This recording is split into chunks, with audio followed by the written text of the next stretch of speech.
ഇന്ന് നമ്മളൊരു beef chilli ഉണ്ടാക്കാനാണ് പോകുന്നത്. അതിനാവശ്യമായ ബീഫ് ചെറുതാക്കി നുറുക്കി കഴുകി വൃത്തിയാക്കി വെച്ചതാണ് കേട്ടോ. ഇനി കുറച്ച് മഞ്ഞൾപ്പൊടി, കുറച്ച് മുളക് പൊടി, കുറച്ച് കുരുമുളക് പൊടി, പാകത്തിനുള്ള ഉപ്പും ചേർത്ത് നന്നായി കുഴച്ച് 2 വിസിൽ വരുന്നത് വരെ വേവിക്കുക. കുറച്ച് വെള്ളം ഒഴിച്ച് 2 വിസിൽ വരുന്നത് വരെ വേവിക്കുക.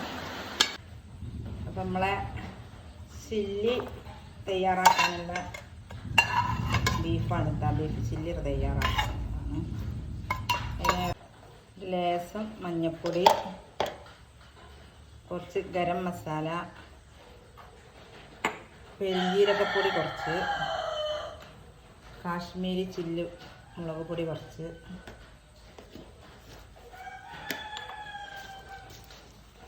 കോൺഫ്ലവറിൻ്റെ പൊടി കുറച്ച്, ഇഞ്ചി വെളുത്തുള്ളി പച്ചമുളക് ചാച്ച പേസ്റ്റ് കുറച്ച്,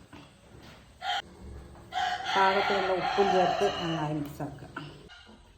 നമ്മളെ ചില്ലി എല്ലാം റെസ്റ്റ് ചെയ്ത് വെച്ച് നമ്മൾ പാൻ അടുപ്പത്ത് വെച്ച്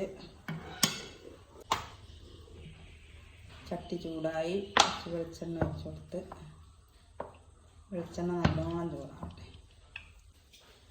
അപ്പോൾ വെളിച്ചെണ്ണ നല്ലോണം ചൂടായിട്ടുണ്ട്. ഇനി അതിലേക്ക് നമ്മൾ ബീഫ് നല്ലോണം പൊരിച്ച് കൊടുക്കുക.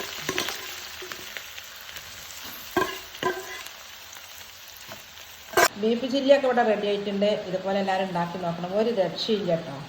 പാത്രം കാലിയാവുന്നത് അറിയില്ല. എല്ലാവരും ഉണ്ടാക്കി നോക്കണം.